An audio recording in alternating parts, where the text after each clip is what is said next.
This episode is brought to you by Set for Life Insurance. Listen, docs, one of the first steps we took to pay off our student loan debt was realizing we paid way too much for our disability insurance. That all changed when we found Set for Life Insurance. They helped us with a customized insurance policy that met our needs and, most of all, budget. To learn more, check out setforlifeinsurance.com. This episode is brought to you by Physician CEO. Finally, a business program for busy doctors just like you. Get the skills of branding, marketing, entrepreneurship, and combine those with your gifts as a physician. Be known as a doc outside the box and define your future. Learn more at physician-ceo.com/DOTB. Welcome to Docs Outside the Box podcast. This is your official show, looking inside the minds of cutting-edge and innovative doctors. Think you'll find these stories in any medical textbook? Sorry. You're getting real live insight from men and women pushing the envelope beyond medicine. Ordinary doctors doing extraordinary things. Let's start now with your host, Dr. Nee Darko.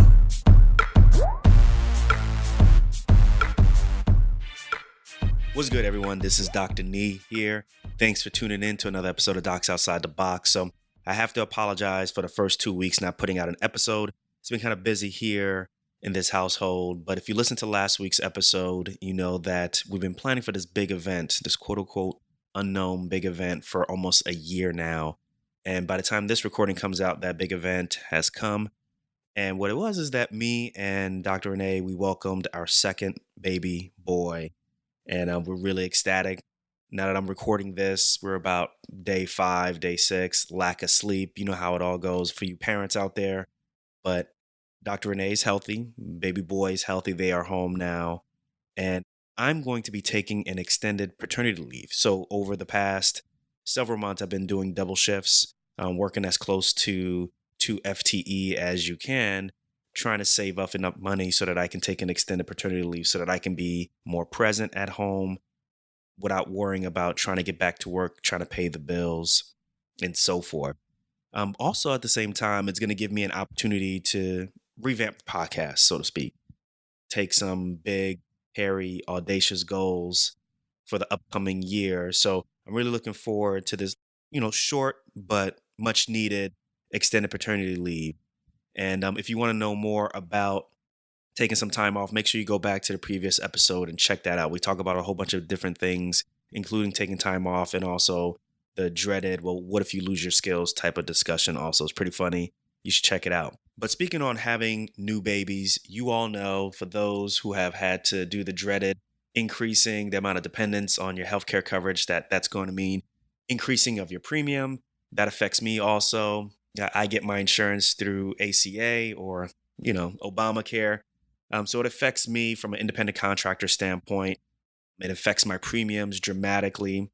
And, I really get concerned about even who are not in the healthcare field, people who are entrepreneurs and they have pre-existing conditions, how all of these talks of quote unquote repealing the ACA, how it will affect, their trajectory in terms of being entrepreneurs and going out on their own and knowing that there's already protections for their pre-existing conditions, that being stripped away. Will they have to go back to being employed? It's really interesting, and I hope that it works out, and I hope that this coverage continues. But I don't claim to be really knowledgeable about all of this, so that's why I brought on a good friend of mine from med school days, but has really, taken it to a different level since then. He is a doc outside the box. His name is Dr. Cedric Dart. And he has a website called Policy Prescriptions. Now, prior to starting this organization, he spent some time in Washington, D.C. and found out that pretty much the majority of lawmakers, congressmen, congresswomen in Washington, D.C., they make a lot of their decisions based off of politics, off of ideology, and really not much evidence-based knowledge, which I'm sure you guys are all shocked about, right? So he decided to lay his hat into the ring. And he wanted to make it easier for the lay public as well as for lawmakers to make informed decisions by creating policy prescriptions, which will be a space where they can get concise reviews on health policy. Basically, this is a Cliff Notes version of health policy so that these lawmakers can make some really informed decisions. So this is going to be a good one. So, besides learning what makes this organization, what also makes Dr. Dark so successful, he's going to give us a quick civics lesson on healthcare funding from a federal level. He's also going to talk to all of you docs, all of you clinicians who are sitting on the fence, not sure if you want to get into healthcare policy. He's going to give some advice on how to get onto the front lines. Now, this is going to be a really good conversation. This is a little bit different than what we normally talk about, but I think this is really important, particularly for you all who are really interested in being more vocal on a healthcare policy standpoint, but not sure exactly how to talk. I want you all to share this episode with people who you think will definitely benefit. You could also reach out to me at Dr. Nee Darko on all social media fronts. And without further ado, I present Dr. Cedric Dark with Policy Prescriptions. Dr. Cedric Dark from Policy Prescription. What's up? What's good? Thanks for joining me on Docs Outside the Box. What's up? How you doing, Nee? I'm doing all right. Hey, listen, so, this has been something in the making. I've been haunting you, chasing you down, trying to get you on the show. And now you're ready. And I have you on this show because I want to talk about health policy. We want to talk about policy prescriptions, how it started. We want to learn a little bit more about you. So before we get so much into the nitty gritty about, just politics right now and where doctors fit in, let's learn a little bit about you. Tell us a little bit about your background, please. All right, so going all the way back to, say, college, went to Morehouse College in Atlanta, Georgia, place that is unlike any other place to go to school. It's a great environment, the Atlanta University Center, and you have about 4 major colleges and then a couple of other like graduate schools in the vicinity there. It's just a wonderful environment to be around Black people that are getting their higher education. It's a unique place, and it served as a very good foundation for me.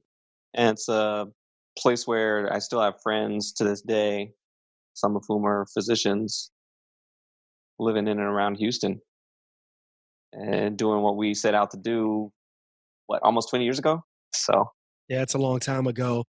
What yeah. about your thoughts of becoming a doctor? When did that start coming into your mind? Is this something that started all the way in childhood, or is this something that developed while in college?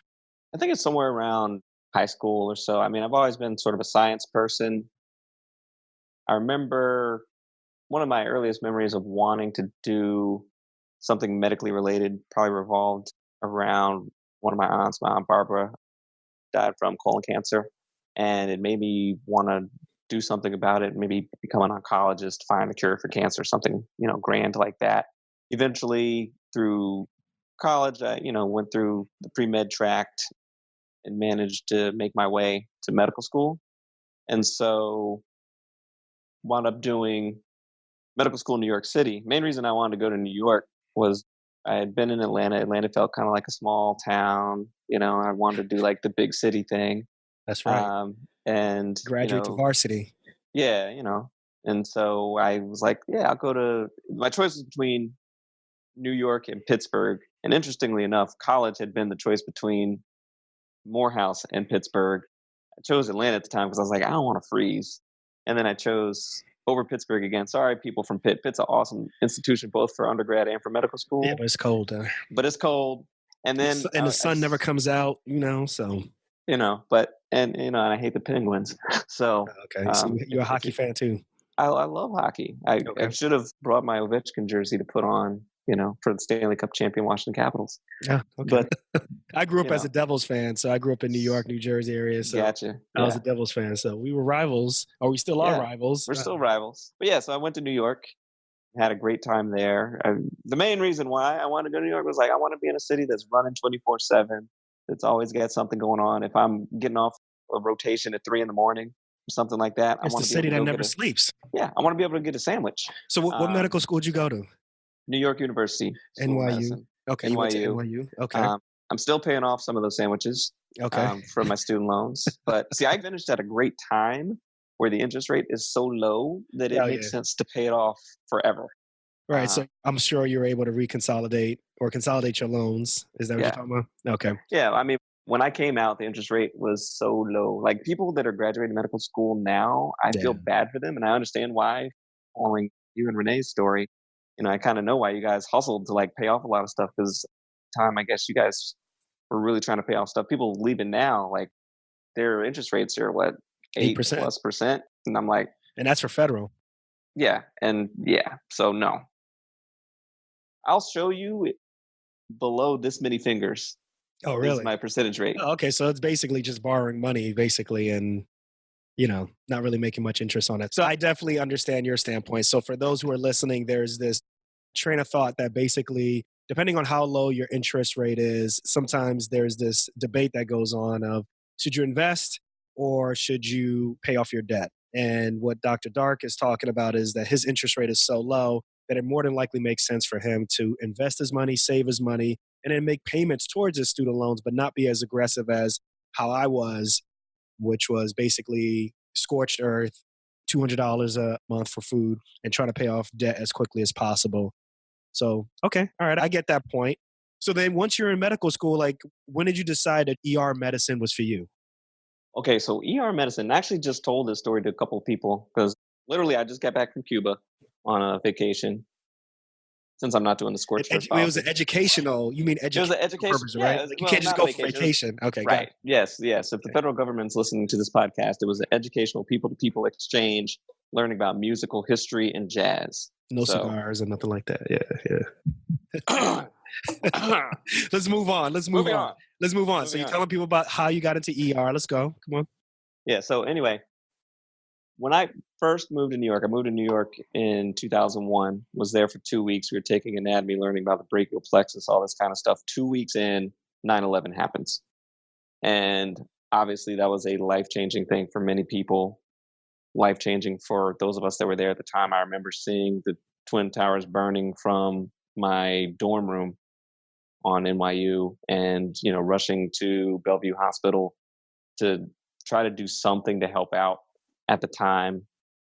Eventually, later on in that afternoon, getting shoveled over to Chelsea Piers to try to help set up this mass unit that they were anticipating victims showing up at, and then eventually seeing no one actually show up because most of the people that were injured were fairly mildly injured. Everybody else seemed to be mortally injured, and so never really made it to the hospital, or at least to that portion, that staging area.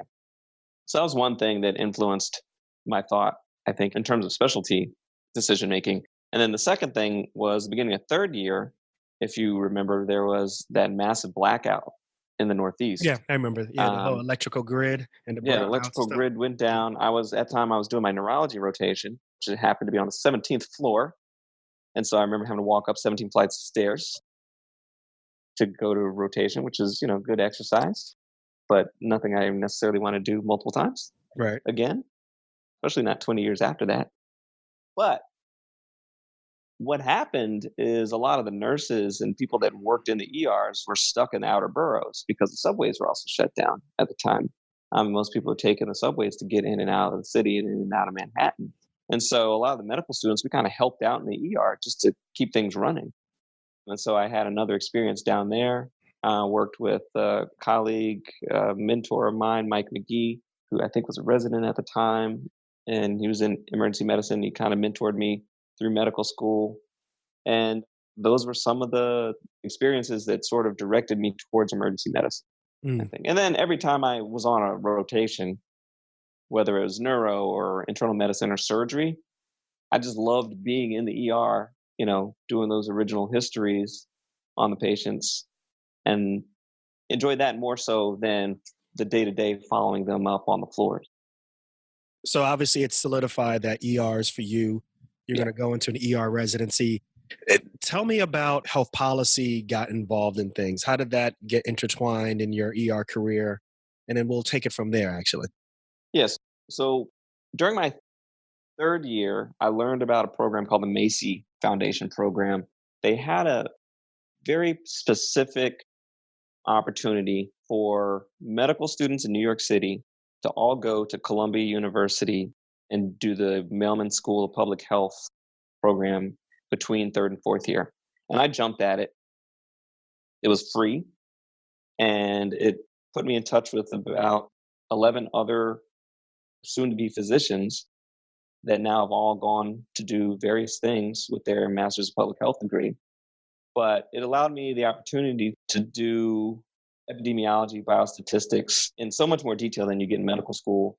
But then specifically for me, it allowed me to learn about health policy and politics And so a Did couple you, of the so before this though, did you have an interest in this? Because it sounds like you're gung ho ER, and is there like a rationale behind all this, or? I think I had an understanding of, I could probably do something to help one patient at a time, but, it'd be nice to do grander things. I see. So you want to help the Um, population on a larger help the scale. population. And I think that opportunity just happened to come up, and I was like, oh, let me jump at it, as opposed to me saying, oh, I really, really want to do an MPH and figure out the best way to do it.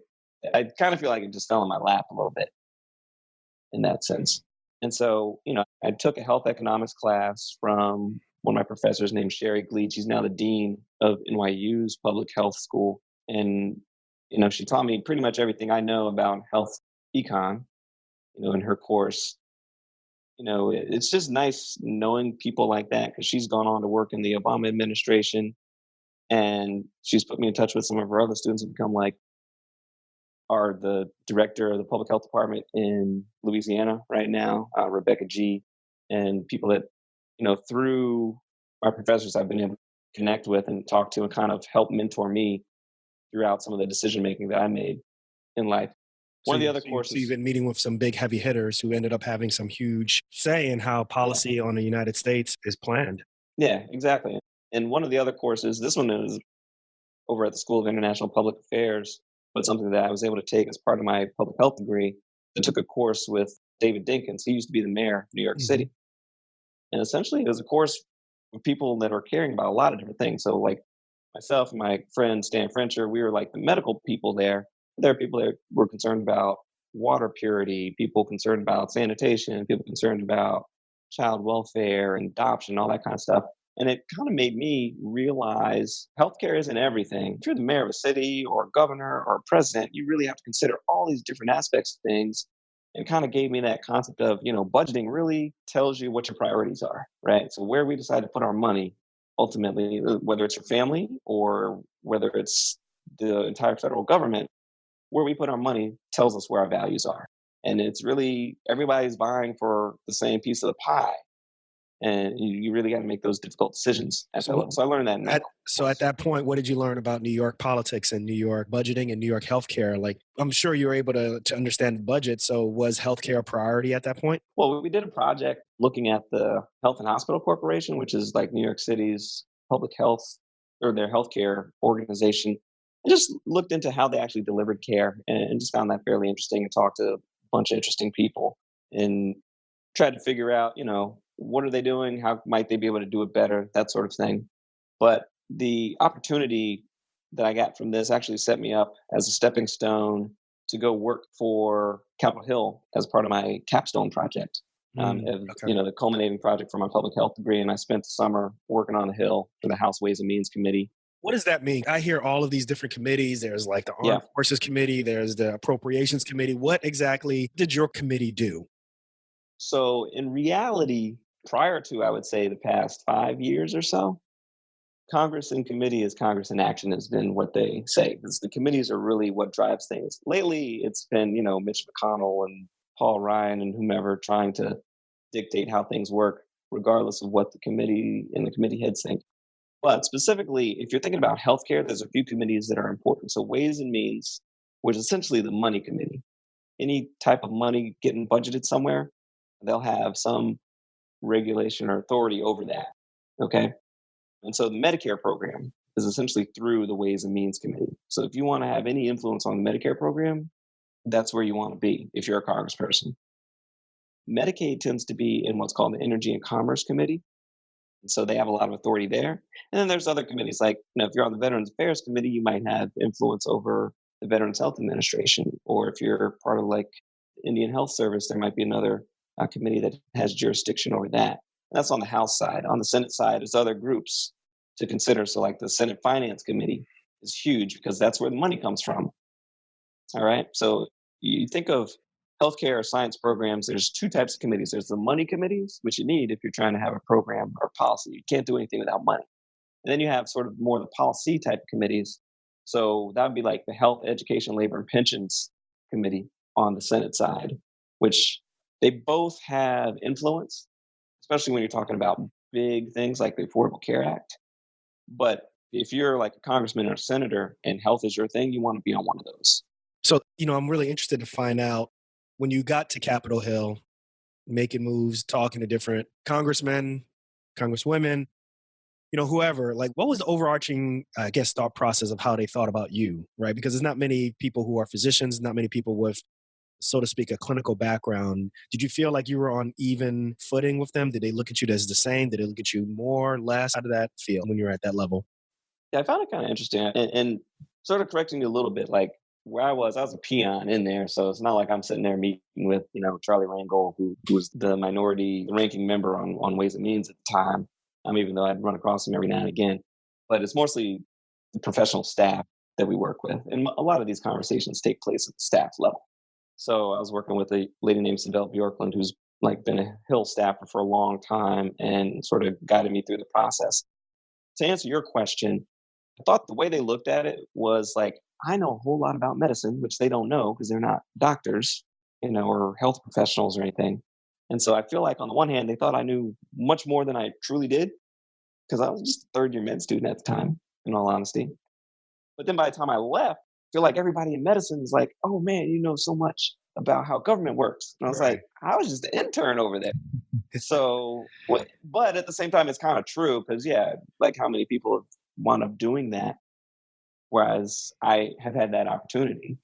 So, Okay, so then my question then is with that setup that you just described, I mean, there's a lot of legislation, there's a lot of policy that they're making, particularly in healthcare, without, I'm assuming, clinicians' input. Is that fair to say? Or yeah, it's completely fair to say the people that I would meet with oftentimes, if I was, kind of look at what I was doing as almost like the equivalent of being a medical student in the health policy game, right? You're kind of shadowing along whatever your residents are doing. If you want to consider the Hill staff as like residents, and you want to consider like the congressmen and senators as like the attendings, right?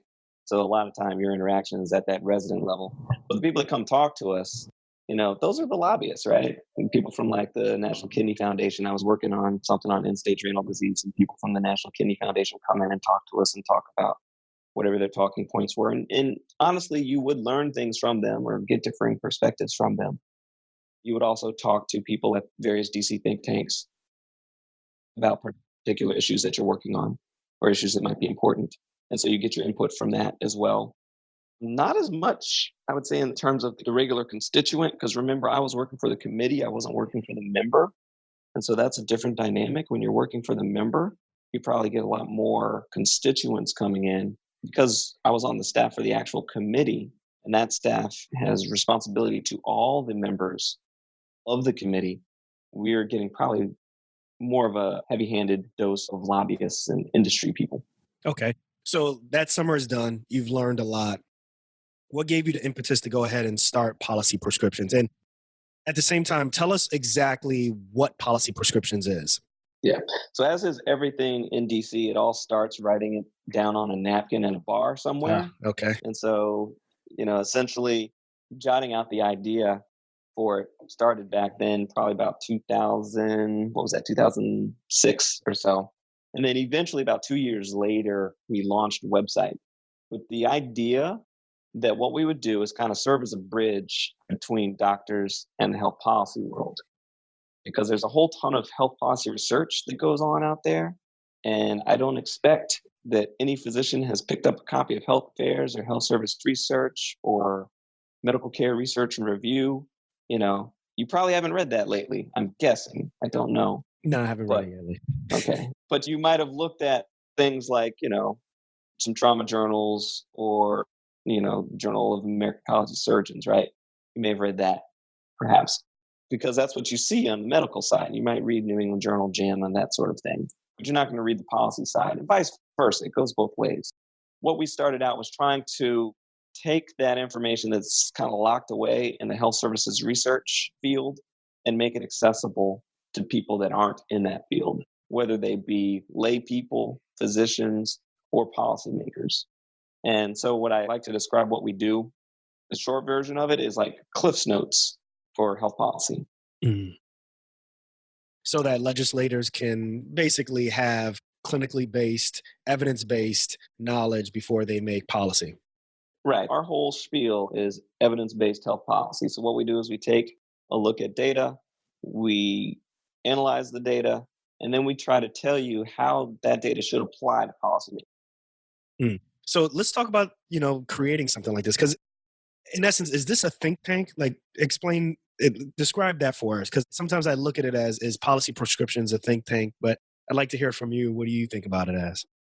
I'd like it to be a think tank. I don't think it actually is a think tank right now. And that's one of those things when people ask me what it is, I'm like, is it a blog? Is it a think tank? Is it a consulting group? I don't really know.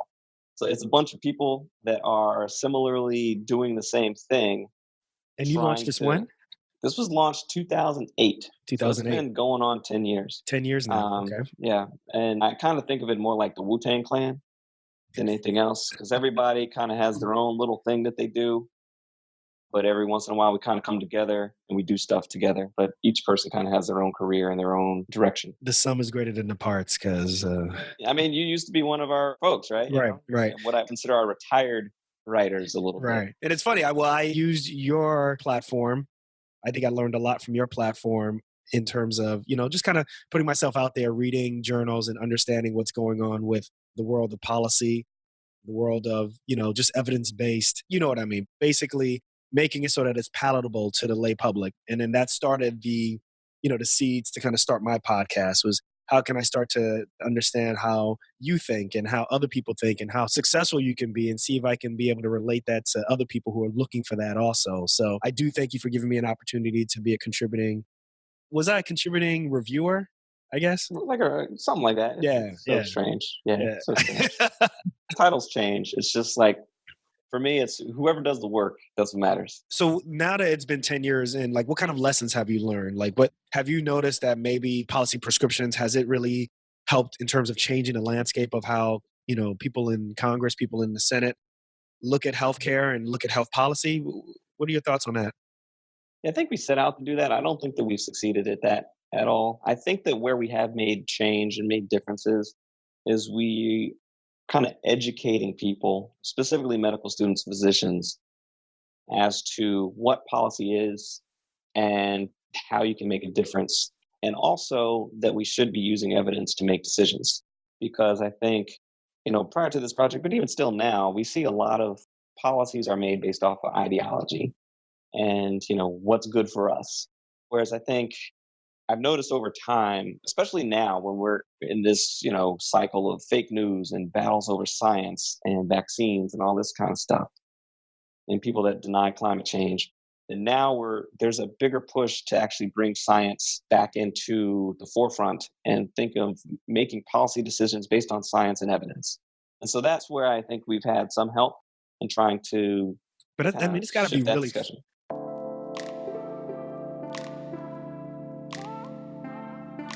Hey docs, there's a saying, if you don't have a seat at the table, then you're probably on the menu. Now's the time to define your future by being a part of the Physician CEO program. Physician CEO is a business immersion program developed by MBA faculty from the Kellogg School of Management at Northwestern University. You're getting an intensive MBA-style education made up of modules that cover topics like leadership, entrepreneurial ventures, and everybody's favorite, branding.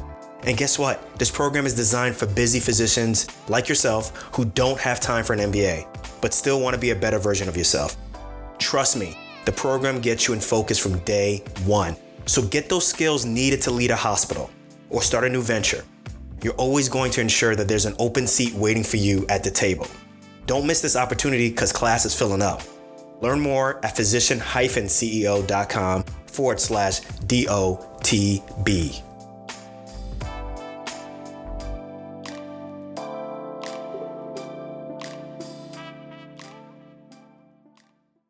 It's got to be real frustrating right now, right? Because the truth is the truth, facts are facts, but there's a contingent of people who say, no, that's not the truth. So how does that work in terms of you who, you have something that's, we've all learned, goes through the process of the rigors of research and so forth. And then someone just says, yeah, no, I don't believe that. Doesn't that really even affect like your livelihood or even affect like the livelihood of policy prescriptions? How does that make you feel?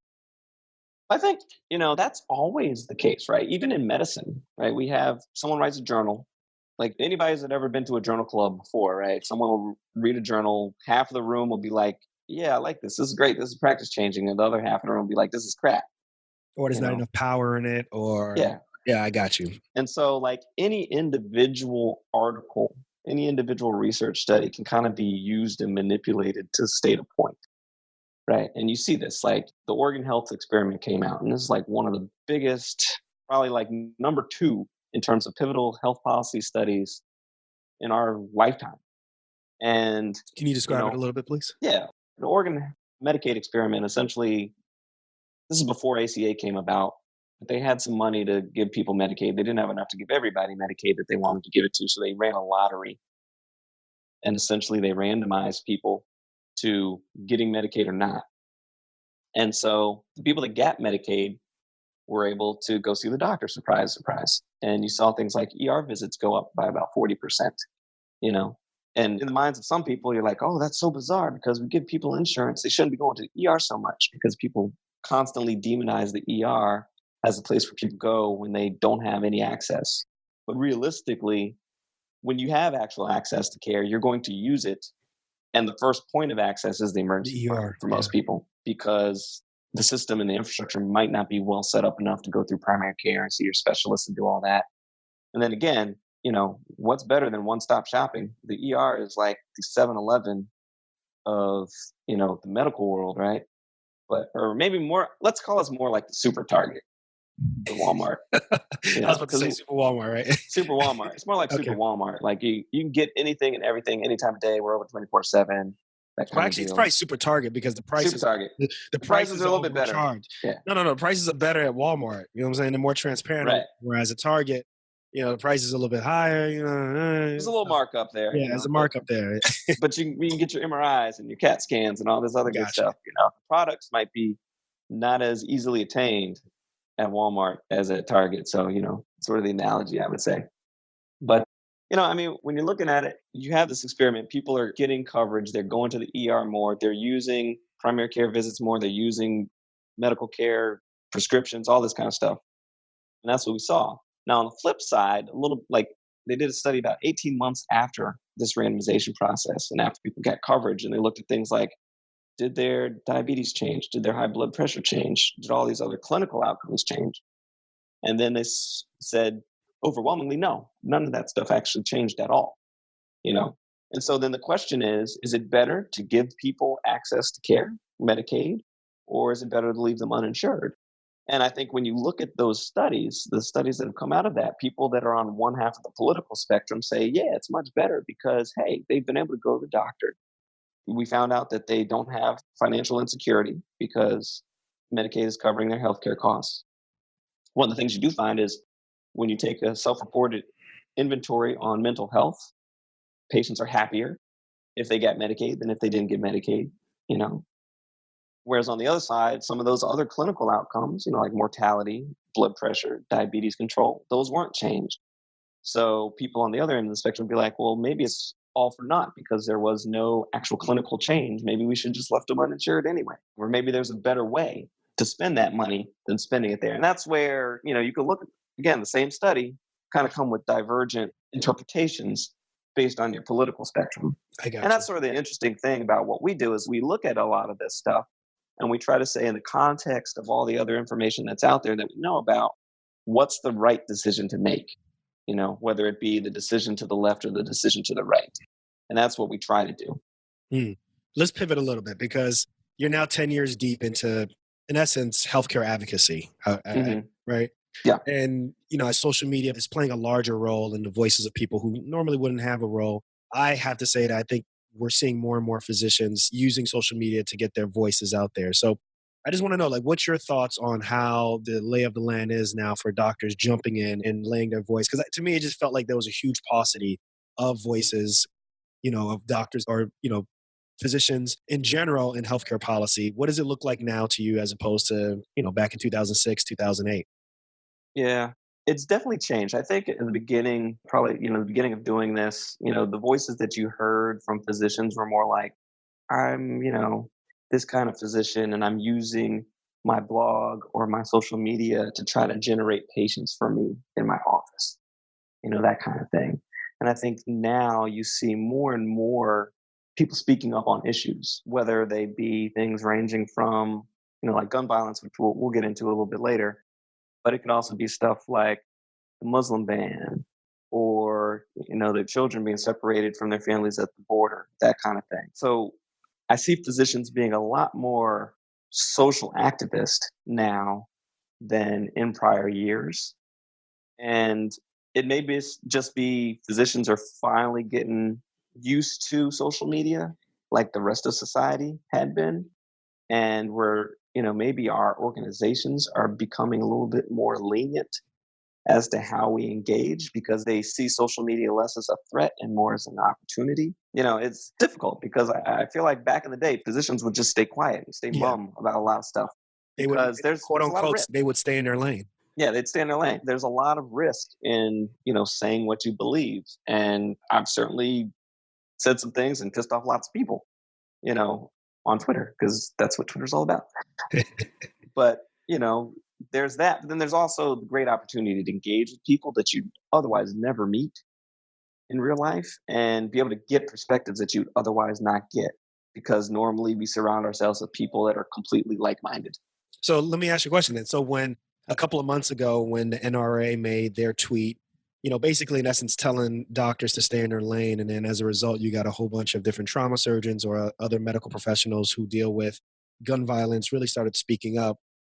What were your thoughts on that? Like when you see things like that where they're responding on social media, do you get concerned more about their response and maybe get proud about that, or what about like the follow-up? What happens next now? I've done all these tweets, but what's the next steps after that? What are your thoughts on that? Quick answer, and then I'll give you a long answer. Quick answer is I'm always about what's next. That's me. I've always been the big, hairy, audacious goal kind of person, and looking, 5-10 years down the road, what are we going to do about it? But when that tweet happened back in November, I remember this. I was driving to my mother-in-law's house. I was, I pulled up in the parking lot. I flipped on the Twitter and, saw the tweet. And I think it was like I saw it then. I was like, okay, whatever. And then it wasn't that long after that the Thousand Oaks shooting happened. And I remember just sending a little snide thing saying it hadn't even been 12 hours since this tweet came out and there's another mass shooting. And then I went to my overnight shift. In the middle of my overnight shift, I'm sitting there. And you practice at Baylor. You're ER. Yeah, I practice at Bentop General Hospital, which is the public hospital in Houston, one of the two public hospitals. So I work for on the pantheon of trauma surgery, I'd say, right? Yeah, probably. Yeah. I mean, you guys know Ken Maddox, I imagine, as a surgeon. He's one of our faculty, and he's like an idol, one of the giants of surgery. And so, I work for Baylor. That's who signs the checks. But I work at Bentop. That's sort of the way that I look at it. But I'm sitting there at Bentop one day or that evening, and there was a trauma that came in. You know how traumas are. They roll them in the CAT scan, kind of have a couple minutes of downtime while they're loading them up, putting in the IV, getting ready to run the scans and stuff. I flip through my Twitter real fast, and I see that it's all of a sudden started to blow up for no good reason. And then one of my buddies and one of my writers, Kyle Fisher, he's out of University of Maryland, works over at PG Hospital, which we lovingly call we call the Prince. If you're from the area. I grew up around there actually and trained there myself. He sent something out to a bunch of us just with some notes that he was furious and he was writing some stuff down, about that NRA tweet and everything. And, I looked through it and I was like, this is good. We should do something, this is what we need to be, talking about. Went home after my shift. I think, it was a 12-hour overnight. And I can't take it like I used to when I was younger. 12-hour overnights, no problem. Nowadays, I'm delirious by the time I leave there. Yeah, way too. Yeah, but I get home and I pull up my Google Drive and we're just furiously typing away, like me and Kyle and then Megan Randy out of Rhode Island and a bunch of other people like Seth Truger and Derek Cass and just a bunch of ER folks. We're just all sitting there typing away furiously. And that morning, all on Google Drive, you see 5 people simultaneously editing the same piece, and within, the next 12, 24 hours, we had a couple of op-eds that we were shopping around trying to combat what the NRA was telling us to do. And the NRA effectively saying, doctors, shut up, because you don't know what you're talking about when it comes to guns. And we're like, no, we see this every day. At my hospital, there are 2 gunshot victims, I think, daily. So roughly about 600 I or mean, so. but all due respect, I mean, they did have Yeah, a point though, because doctors, for the most part, I mean, it's not like gun violence started at that event. Like right. doctors in general just were not saying anything and effectively kind of just letting this type of thing have a pass. So although I don't agree with what they're saying, they do kind of have a point. Like if you want to say something, then step up. So, but anyway, I'll let you get to your point. So no problem. Well, I mean, you're right though. You're right. Like doctors had not been saying a lot. There have been some people saying a lot, but there have been a lot of people saying nothing. And Mhm. I think what this did is the NRA effectively challenged physicians Right. in that sense. And physicians were like, nah, you're not going to challenge us to talk about what we see every single day. I was pretty And excited about so, that. I was happy yeah, about that. I think I it was mean, about time and we took a stand on that stuff. yeah, so I mean, literally, it was just sort of a reflexive response to them that, the hashtag, this is our lane. If you really go back and search for it, it was started by a guy that used to work with me named Michael Gonzalez. Now, other people get the credit for it because they're people that have been doing it. But the first tweet of that came out from a guy named Michael Gonzalez. And so I'm going to give him credit where credit is due when we're talking about that. But it took off, and people started posting pictures of their trauma bays and pictures of their pants and scrubs In soaked in blood. blood Yeah. and everything. And, my mom sent me a text and was like, y'all are doing great. Keep going. It's like all these random people just hear about it and kind of feed back to it. And I got random Facebook messages from people saying, talking about her father, who was a doctor, but also an NRA member, would have been so proud that we were talking about this kind of thing. So we as physicians really need to be advocates about the things that we're passionate about, whether it's gun violence or vaccinations or, motor vehicle collisions, opioid epidemic, whatever it is, we need to start speaking up. We, as you said earlier, physicians have kind of advocated that responsibility and that leadership role in many areas of policy making. And I think now we're realizing, not just because of the NRA thing, just overall, I think now physicians are realizing that we need to get back into the game. Because as the old saying goes, if you're not at the table, you're on the menu That's a in good health point. policy. So, So it's one of those things where we got to be there.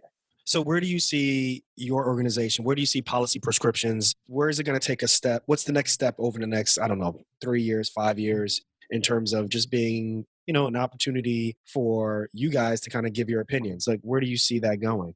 So what we've sort of narrowed our focus down onto, number one, has been, our mission is really sort of advocating for evidence-based health policy, which gives us sort of a broad leeway to say wherever the evidence is pointing, that's what we're going to talk about.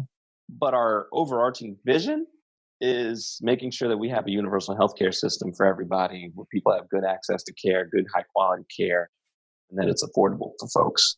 And so that's where we, in the long term goal, where we want to go. So a lot of the stuff that you're going to see on our site nowadays is probably going to be reviewing articles that are focused on access to care issues, Medicaid expansion, that kind of thing. And where you're going to see us actively engaged is going to be things like expanding Medicaid, maybe talking about Medicare for all, that kind of thing. We actually spent a little money trying to help out the Medicaid expansion happening in, Idaho, Nebraska, and Utah this past election cycle. I've already got our eyes kind of looking at what are the next couple of states that might try to do that and where we might be able to help them, whether it be using social media to help generate buzz, whether it's trying to help those organizations get donations to help fund what they need to do from an advocacy perspective on the ground. But that's where I see us going. And I think over the next couple of years, it'll be very interesting to see what happens in Congress, because we have a split Congress right now. But where do advocates go regarding things like Medicare for all? Because there's been a huge talk about it. And I kind of look at it kind of like how Republicans did repeal and replace. They talked repeal and replace ad nauseum until they finally had control of everything, and then they couldn't repeal and replace. So Democrats, I feel like, are going to talk about Medicare for all ad nauseum. What happens when they actually do get a Democratic president, Democratic House, Democratic Senate? Are they actually going to do it or not? Or are they just going to annoy everybody that they couldn't get it done? Mm. And so I think that's where the next fight's going to be, because right now we got 2 years for the rest of this presidency and the rest of, the Senate controlled Congress, or Senate controlled by Republicans. We'll see where things go from that perspective. And if the balance of power shifts, what's going to happen from the health policy and the access to care perspective. Well, let me ask you. So this We're getting towards the end. I want to ask you some questions. For the audience members who are listening right now and they want to get more involved in health policy, health advocacy, and not sure exactly how to start, what's your advice to them? I mean, is it the first step just literally like speaking out on Twitter and on Instagram and so forth? What's your advice for them? Okay, I know nothing about Instagram Come on other now. than this. Come on I know now. nothing about Instagram. It's a Cedric. bunch of pictures and some hashtags. I'm like, I don't get it. But yeah, speak up on Twitter, number one. But I think the real thing is try to get involved with a real group that's doing something. And no matter where you are, there's bound to be a group of people that are active. The real question is finding that group that's going to actually do things that you believe in and you can pursue. So, and it all depends on what your perspective is too. 'Cause I don't know what your audience is like, but you're bound to have some, Democrats, some Republicans, some libertarians, some independents. You know, they should find things that they feel value in and pursue those things, regardless of what their political stripe is. But for instance, here in Houston, we have a group called Doctors for Change. They do some things that are useful on the access to care issue. They talk about human trafficking and all that kind of stuff. Some people might be interested in that. I've had policy prescriptions sort of try to partner with a group called Cover Texas Now, because that's a bit more in line with where I want to see things go, which is focusing on getting coverage expansion, specifically in Texas. We're one of the states that still doesn't have Medicaid expansion. And that would cover, tons of people, save the state tons of money, and make public hospitals like mine run much more efficiently if, our patients who pay nothing right now because they're uninsured are able to pay something because they either have Medicaid, kind of help funding those systems. But that's what I would recommend. There's other groups, like if you're one of those Medicare for All people, I'd say join, your local chapter of Physicians for a National Health Plan, because they do a lot of advocacy on that. And they've been there for decades working on that particular issue. And I think just having more and more physicians behind those causes is extremely helpful. The other thing to do, reach out to your local congressperson, call them up, schedule an appointment, visit with them, tell them what you care about. And if you care about some of the same things that they care about, they may want to use you because, again, you as a physician carry a lot of weight and a lot of respect. And so my congressperson, Sheila Jackson Lee out of Texas, she is a fierce advocate for gun safety. And when it comes to talking about that, I've been invited a couple times to talk in front of crowds for her to talk about the experience as a physician caring for gun violence victims. So I'll be there standing side by side with people from Moms Demand Action, from other people that, whose lives have been impacted by gun violence, to the chief of police, because, the police have to deal with this issue too. They're the ones that are getting shot at as well with weapons that, some people would not like to see on the streets. Right, right. Well, look, we're getting towards the end of the interview. I want to ask you some really quick, fast fire questions. You tell me what comes off the top of your dome piece. Don't think too hard about it. You game? You ready to do this? Okay. Yeah, let's do it. All right. So if we can we talked about a lot. If we can parse down this podcast to one thing, what's the one thing you want the audience to walk away with from this podcast? Don't stay in your lane, doctors. You have the right to talk about whatever you want to talk about. Love it. So knowing what you know now, right, as an attending, what kind of advice would you have given yourself as a pre-med? It's a long trek, and it sometimes winds right or left, and you just kind of got to go with it. Okay. So you're pretty high up within your department in the ER. You have a leadership role there. You obviously are running policy prescriptions. You're a dad, father. Give us a personal habit that you're using right now to make yourself more successful. Learn to say no. I love that one. I love that one. So no FOMO on your part? I mean, you have to be really selective with it, especially in academics. You got to be really selective with the things that you choose to do. And so if it is not completely in line with where you want to be 5 to 10 years from now, don't feel bad saying no to it. I love it. I love it. So name a famous figure, someone that you admire or, find inspirational that you would not mind trading places with just for 24 hours. I would say like either Teddy Roosevelt or Barack Obama. Okay. Depends on if I got to trade the Teddy Roosevelt part, if we're allowed to do time travel too, because otherwise I'm not trying to just You can be do in the whatever grave you right now. can do whatever you want to do. But I mean, like both For guys. Teddy Roosevelt, why? I mean, so why Roosevelt? I think like he just had really interesting life. Like he was an interesting guy. It's probably nice He was a being rugged man, he was or a, yeah, educated it's like rugged man, right? an educated, rugged man that talked about universal health care. And I'm like, Mm, that seems pretty cool. And he got to be president too. got So you. And then Barack Obama. Obama, I think just, because again, he's in the room making the decisions, signing things like the ACA, which, years before he signed it, I jotted down on a notepad sort of what I think were kind of the elements of what became the ACA. And I was like, this seems like what they should do. And then a couple years later, it's like, he's doing it. Mm, So okay. All right. I love the answers. What's one life hack or even just some technology that you're using right now that makes life easier for Dr. Cedric? I think for me, it's a lot of these, cloud-based things like Google Drive, Dropbox, that just help collaboration happen a whole lot easier because I really hate getting emails. And it's just a lot easier to edit things. I do a lot of editing. So it's a lot easier to do that over those platforms. All right. Well, Dr. Cedric Dark, I want you to complete this sentence. I'm not just a doc. I'm a. Health policy wonk. What does walk mean? I hear that all the time. Explain that to me, please. Have you ever heard the word no? Yeah. KNOW? Yeah. Do it backwards. Okay. That's wonk. Yeah. Because we're in the no. Oh, boom, sha. Okay. Yeah, for years I've always wanted to know why the heck are people saying wonk, wonk. Okay, now I get it. All right. Got to be in the no to know that. Only you would know that, Dr. Cedric. I mean, yeah. Hey, so Dr. Cedric, seriously, thank you very much for being on Docs Outside the Box. Really, really appreciate it. What you're doing, really, educating congressmen, educating people who have power and ability to make policy that affects everybody, on a population basis is something that's really powerful.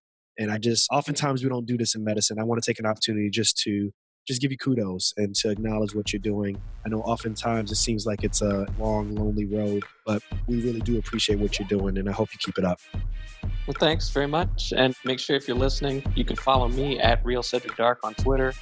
And if you want a little bit more of the policy stuff, at PolicyRx on Twitter.